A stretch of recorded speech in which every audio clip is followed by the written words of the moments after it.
దేవుడు రావాలి రావాలి అని అందరూ కోరుకుంటారు. దానికి ఇంక ఎంతో సమయం లేదు. దేవుడు వచ్చేస్తున్నాడు.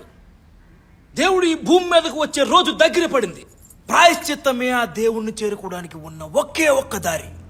ఆలస్యం వద్దు, సమయం లేదు. రండి, ఇప్పుడే, ఇక్కడే. మీ తప్పులను కడిగి వేసుకోవడానికి సిద్ధంగా ఇక్కడ ఎవరున్నారు? ఎవరున్నారు? ఎవరు సిద్ధంగా ఉన్నారు? నేను. మన మధ్యలో ఒక పాపి ఉంది.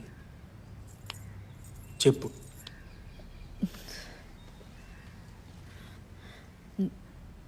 నేను మా ఆయన్ని చాలా బాధ పెట్టాను. దేవుడు నన్ను క్షమిస్తాడా?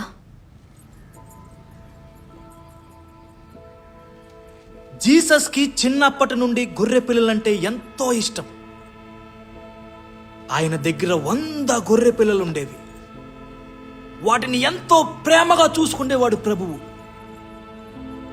ఆ గొర్రెల మంద నుంచి ఒక గొర్రె పిల్ల అన్నింటికంటే ముందే ఇంటికి వెళ్దామని అడ్డదారిలో వెళ్ళి ఒక అడవిలో దారి తప్పిపోయింది. అంతా చీకటి సమయం. భయపడుతూ ఆ అడవిలోనే ఎక్కడికి కదలలేక ఉండిపోయింది. ఆ విషయం తెలుసుకున్న ప్రభువు తన దగ్గరున్న 99 గొర్రె పిల్లలు వదిలేసి తప్పిపోయిన ఒక గొర్రె పిల్ల కోసం వెతుక్కుంటూ వెళ్ళాడు. దగ్గరికి వెళ్ళాడు, ప్రేమగా దగ్గరికి హత్తుకున్నాడు, ఇంటికి చేర్చేశాడు. Praise the Lord! Praise the Lord! Praise the Lord! మనము తప్పులు చేయొచ్చు, భయపడుతూ చీకట్లో ఉండిపోవచ్చు. తప్పు చేసిన వాళ్ళ దగ్గరికి కూడా ప్రభువు వస్తాడు. తప్పు చేసిన వాళ్ళని ఇంకా దగ్గరికి తీసుకుని ప్రేమగా హత్తుకుంటాడు. ప్రభువుకి అందరూ సమానమే. ఈ గొర్రె పిల్ల ఒకప్పుడు పాపి, కానీ ఇప్పుడు కాదు.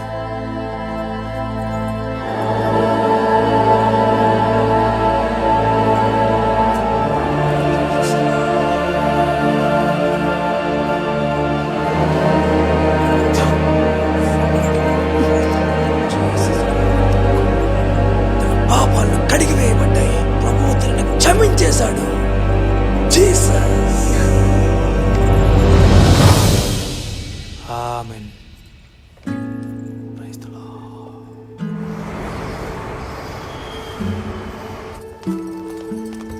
మోహన్, సారీ మోహన్. ఇంకెప్పుడు మీకు బాక్స్ పెట్టడం మర్చిపోను. వరుణ్ని స్కూల్కి రెడీ చేయడం లేట్ చేయను. అసలు ఆ కిటికీ వైపే వెళ్ళను.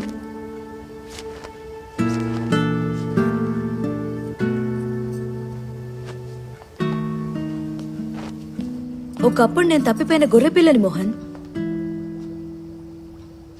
చీకట్లో దారి తప్పి వెళ్ళిపోయాను. కానీ ఆ దేవుడు 99 గొర్రెల్ని వదిలేసి నా కోసం వచ్చాడు మోహన్. నా పాపాలన్నీ కడిగేశాడు. నన్ను చూస్తే తెలియట్లా నేను మారిపోయానని? మారిపోయాను మోహన్. అమ్మయ్యా, నవ్వేశారా? వద్దునా, మీరు అలా ఏం తినకుండా వెళ్ళిపోతే నాకు ఏడుపు వచ్చింది. రోజంతా నాకు కూడా ఏం తినాలని అనిపించలేదు, కానీ ఆకలేస్తుందని కొంచెం తిన్నాను. రండి, కలిసి పోంచేద్దాం. మీకు ఇష్టమైనవన్నీ చేశాను.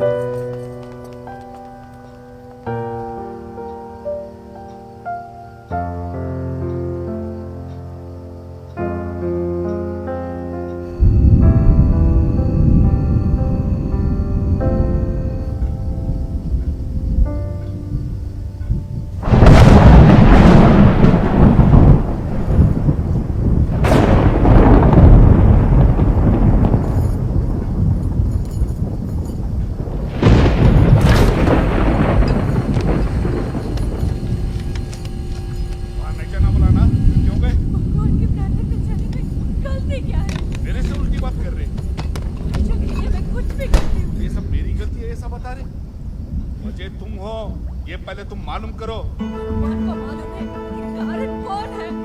इसका मतलब गलती मेरी है। तुमको बच्चे नहीं है, तुम्हारे बहन को बच्चे नहीं है, ये पूरा खानदान की प्रॉब्लम है तुम्हारे। खानदान पे उंगली मत उठाओ।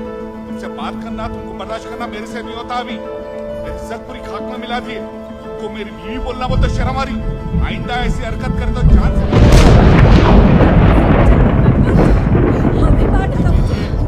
गलती मेरी नहीं है। ये सब कुछ शादी हुए से बर्दाश्त कर रहा हूँ तेरे को, और बर्दाश्त नहीं होता मुझे। मुझसे भी नहीं समझ में आ रहा क्या बात कर रहे तुम? समझ में आ रहा और की इज्जत करना नहीं आता तुमको? घर से यही सीख के आए क्या? देखिए, जो मुंह में आए वो मत बोलो। कैसा इंसान है जी आप? ओ, मैं ऐसा ही चुप चल।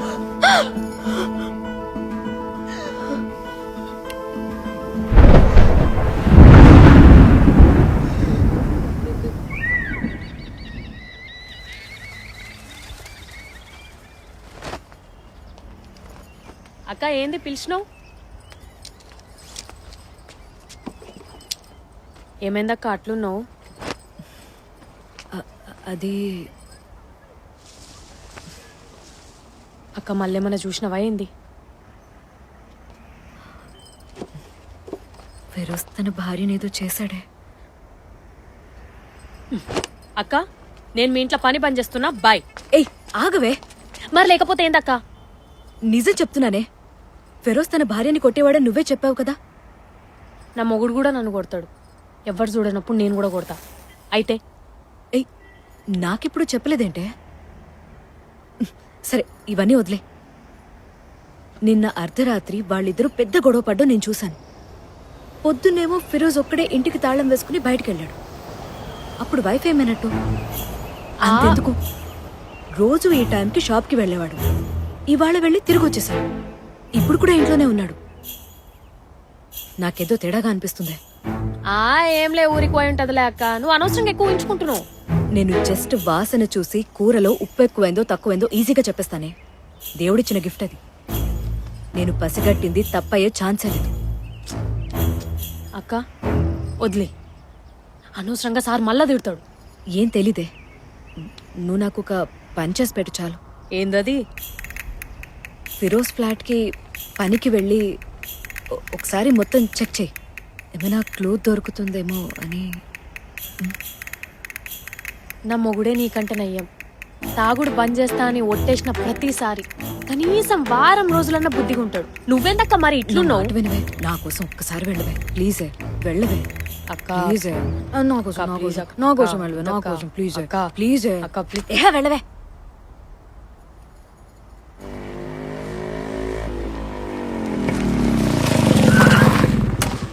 दुकान ఎందుకురా బంద్ ఉంది? ముజే క్యా మాలూమ్. ఇది ఫిరోజ్ భాయ్ షాప్.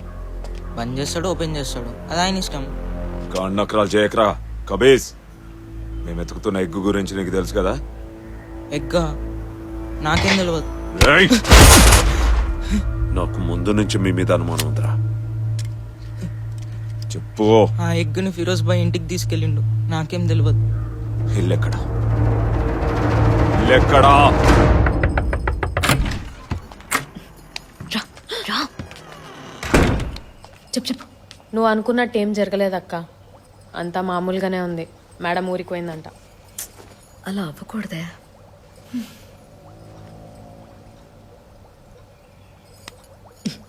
ఆ ఫ్లాట్కి దీని మీద ప్రింట్ చేసి తీసుకురా. ఏం మాట్లాడుతున్నావు అక్క? దొరికిపోతే పోలీస్ కంప్లైంట్ ఇస్తారు. నా వల్ల కాదు. శిల్ప, నిజంగానే నువ్వు అన్నట్టు అక్కడేం లేదనుకో, గొడవే లేదు. కానీ నా అనుమానం నిజమైతే మనిద్దరం ఫేమస్ అయిపోతాం. నన్ను తిట్టిన ఈ అపార్ట్మెంట్ వాళ్లే నన్ను పొగుడతారు. అక్క please please please please please నా కోసం ప్లీజ్ ప్లీజ్. నువ్వు వచ్చేసరికి నేను నీకు బ్రెడ్ ఆమ్లెట్ చేస్తాను. ప్లీజ్ ప్లీజ్ ప్లీజ్ వెళ్ళవే, వెళ్ళు.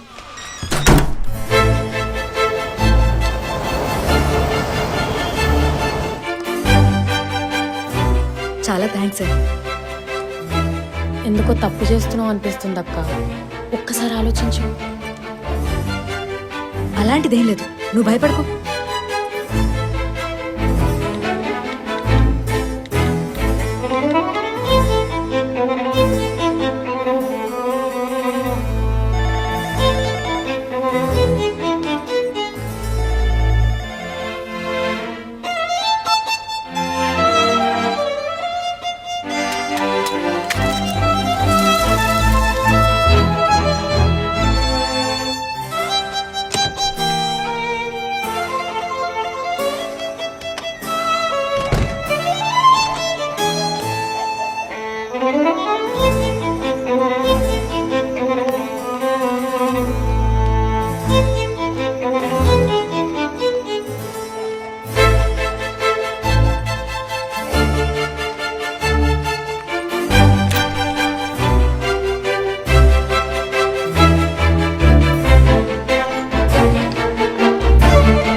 ఎగ్గు దొరికింది.